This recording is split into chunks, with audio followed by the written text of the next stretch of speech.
Hello and welcome back to world of geopolitics. India बहुत ही जल्द अपने एक्सपोर्ट्स टू रशिया रिज्यूम करने वाला है, जिसमें प्राइमरीली होगा राइस, टी और जितने भी खाद्यान्न या फिर खाने वाले सामान हैं वो सब। ऐसा नहीं है कि रशिया में बहुत ही बुरी हालत है खाने पीने को लेकर या फिर बहुत डायर सिचुएशन है। रशिया के पास अभी के लिए वीट तो भरपूर है, मगर उन्हें छोटी मोटी ग्रोसरीज की बहुत ज़्यादा ज़रूरत है।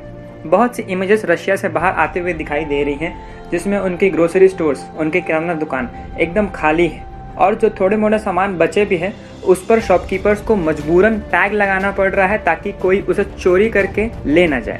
अब ये सब हो भी इसलिए रहा है क्योंकि आप सब तो जानते ही हैं, जितने भी यूरोपियन देश थे उन्होंने सारा ट्रेड बंद कर दिया है रशिया के साथ। तो जितना भी चीज़, डेयरी प्रोडक्ट और जो छोटा मोटा खाने पीने का सामान था वो सब अब रशिया में आना बंद हो गया है। द मॉस्को टाइम्स, जो एक बड़ा मीडिया हाउस है रशिया में, उसने रिपोर्ट ये किया है कि सुपरमार्केट्स में खाने पीने के प्राइस बहुत ज़्यादा ही ज़ोर से बढ़ रहे हैं, जिसमें अभी तक 200% इंक्रीज देखा गया है प्राइस में। अब थोड़ा सा हम लोग ध्यान देते हैं ऑन द इकोनॉमिक्स कि कैसे इंडिया फूड भेजेगा रशिया को और कैसे पैसे का लेन देन होगा। जो खाने पीने का सामान लिया जा रहा है इंडिया के द्वारा, ये मोस्टली रशिया के प्राइवेट प्लेयर्स लेंगे।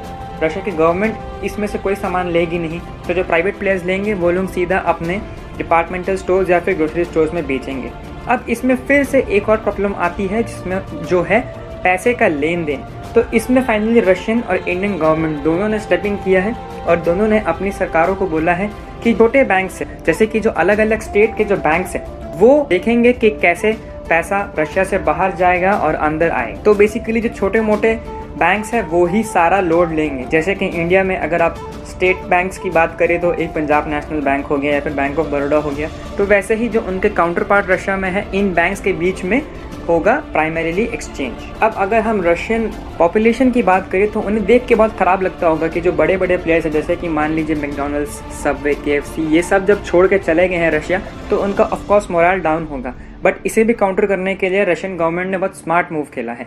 एक प्राइमरी एग्जाम्पल ये है कि जैसे ही मैकडॉनल्ड्स गया, उसके कुछ समय बाद ही उन्होंने उसका एक नॉक ऑफ ब्रांड बना दिया और इस ब्रांड का नाम रखा है उन्होंने अंकल वेनियास, जो दिखता ऑलमोस्ट मैकडॉनल्ड के लोगो की तरह है, बट उन्होंने M को राइट साइड में टिल्ट करके उसका एक लोगो बना दिया है, जो रशियन सिंबल में V प्रोनाउंस किया जाता है। हालांकि जब पिछली बार ऐसा एक अपॉर्चुनिटी मिली थी इंडिया को, तब इंडिया उसे ठीक से कैश इन कर नहीं पाया। जी हाँ, हम बात कर रहे हैं रशिया का एनेक्सेशन ऑन क्राइमिया।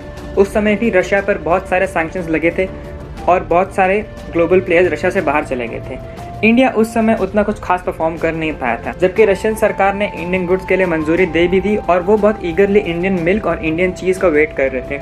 मगर 3 साल तक कोशिश करने के बाद भी इंडियन सरकार और इंडियन प्लेयर्स कुछ खास परफॉर्म कर नहीं पाए। जबकि अगर दूसरे साइड हम लोग देखें तो चाइनीज़ और रशियन ट्रेड सिर्फ बढ़ा ही है उस कुछ टाइम में, और चाइना ने इतना अच्छा परफॉर्म किया है कि चाइना एक्सपेक्ट ये कर रहा है कि 2024 तक वो ट्रेड में $250 बिलियन का मुनाफा देखे। बट अगर इस बार हम इंडिया की बात करें तो हमें बहुत पॉजिटिव रिस्पॉन्सेज दिख रहे हैं। जैसे कि पिछली बार भी जब थोड़ा सा वीट और थोड़ा सा मेडिसिन भेजने थे रशिया को, तो उसका बहुत क्विक एंड ईजी रिस्पॉन्स था। इंडिया ने अफगानिस्तान को भी बहुत फटाफट वीट भेजा है। तो इस बार हम बहुत आराम से कह सकते हैं कि जो वैक्यूम बनाया है इन वेस्टर्न कंपनी से रशिया से बाहर जाके, उसे इंडिया बहुत अच्छे से फिल करेगा। तो खैर, इस वीडियो के लिए इतना ही। अगर आपको वीडियो पसंद आई हो तो प्लीज़ हमारे चैनल को ज़रूर सब्सक्राइब करें ताकि हमें आपका सपोर्ट दिखे। Thank you.